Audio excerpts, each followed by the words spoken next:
നൽകിയത്. ഇപ്പോഴാകട്ടെ 62 ലക്ഷം പേർക്ക് സാമൂഹ്യ സുരക്ഷാ പെൻഷൻ നൽകുന്നുണ്ട്. പെൻഷൻ തുക ഘട്ടം ഘട്ടമായി ഉയർത്തി 1600 രൂപയുമാക്കിയിട്ടുമുണ്ട്. ഇത് ഇനിയും വർദ്ധിപ്പിക്കുന്നതിനാണ് സർക്കാർ ലക്ഷ്യമിടുന്നത്.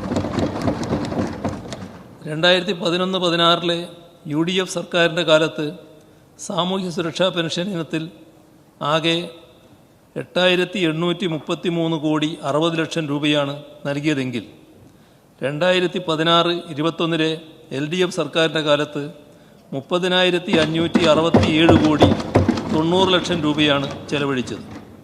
മുൻ UDF സർക്കാർ 5 വർഷം കൊണ്ട് നൽകിയതിനേക്കാൾ 21,734 കോടി 30 ലക്ഷം രൂപയാണ് 2016-21 കാലത്ത് LDF സർക്കാർ അധികമായി വിതരണം ചെയ്തത്. ഈ സർക്കാരിൻ്റെ കാലത്ത് ഇതുവരെ 23,461 കോടി 50 ലക്ഷം രൂപ സാമൂഹ്യ സുരക്ഷാ പെൻഷൻ ഇനത്തിൽ വിതരണം ചെയ്തിട്ടുണ്ട്. ഇന്ത്യയിലെ ഏറ്റവും സമഗ്രമായ സാമൂഹ്യ സുരക്ഷാ പെൻഷൻ പദ്ധതി നടപ്പിലാക്കുന്നത് കേരളത്തിലാണ്. ഇതിൻ്റെ 98% വിഹിതവും കണ്ടെത്തുന്നത് സംസ്ഥാന സർക്കാർ തന്നെയാണ്. സാമൂഹ്യ സുരക്ഷാ പെൻഷൻ ഇനത്തിൽ ലഭിക്കുന്ന നാമമാത്രമായ കേന്ദ്രവിഹിതം പെൻഷൻ നൽകാൻ വേണ്ട തുകയുടെ വെറും 2% മാത്രമാണ് എന്നാണ് വസ്തുത. കടുത്ത പണഞ്ഞെരുക്കം നിലനിൽക്കുമ്പോഴും സമൂഹത്തിലെ അവശ ജനവിഭാഗങ്ങളെ ചേർത്ത് പിടിക്കുന്ന സമീപനമാണ് സംസ്ഥാന സർക്കാർ സ്വീകരിക്കുന്നത്.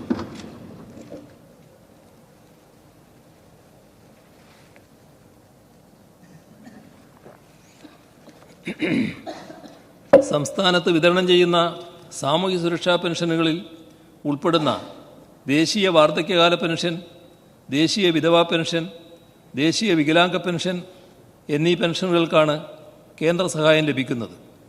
79 വയസ്സുവരെയുള്ളവർക്കുള്ള വാർദ്ധക്യകാല പെൻഷൻ തുകയായ 1,600 രൂപയിൽ 200 രൂപ മാത്രമാണ് കേന്ദ്രവിഹിതം. ഈ തുകയാട്ടെ 3,40,000 പേർക്ക് മാത്രമാണ് കേന്ദ്രം നൽകുന്നത്. 80 വയസ്സിന് മുകളിൽ പ്രായമുള്ളവർക്കുള്ള കേന്ദ്രവിഹിതം 500 രൂപയാണ്.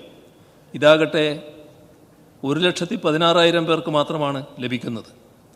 ദേശീയ വികലാംഗ പെൻഷനിൽ 66,928 ഗുണഭോക്താക്കൾക്ക് 300 രൂപ വീതം മാത്രമാണ് കേന്ദ്രവിഹിതമുള്ളത്. ദേശീയ വിധവാ പെൻഷനിൽ 300 രൂപ മാത്രമാണ് കേന്ദ്രവിഹിതം. കേന്ദ്രവിഹിതം കൃത്യമായി ലഭിക്കാത്ത സ്ഥിതിയാണ് നിലവിലുള്ളത്. 2024 മെയ് വരെ അനുവദിച്ചിട്ടുള്ള സാമൂഹ്യ സുരക്ഷാ പെൻഷനുകളുടെ കേന്ദ്രവിഹിതവും സംസ്ഥാന സർക്കാരാണ് നൽകിയത്. 2023 ജൂൺ വരെയുള്ള കേന്ദ്രവിഹിതം മാത്രമാണ് സംസ്ഥാനത്തിന് ലഭ്യമായിട്ടുള്ളത്. കേന്ദ്രവിഹിതം യഥാസമയം ലഭിക്കാത്ത മൂലമുള്ള അധിക ബാധ്യതയും സംസ്ഥാന സർക്കാർ വഹിക്കേണ്ട സ്ഥിതിയാണുള്ളത്. നിലവിൽ സാമൂഹ്യക്ഷേമ പെൻഷനുകളുടെ 5 ഗഡുക്കൾ കുടിശ്ശികയാണ്. പ്രതിമാസം 1,600 രൂപയാണ് സാമൂഹ്യക്ഷേമ പെൻഷനായി വിതരണം ചെയ്യുന്നത്. 2024 മാർച്ച് മുതൽ നിലവിലെ പെൻഷൻ കൃത്യസമയത്ത് നൽകി വരികയാണ്.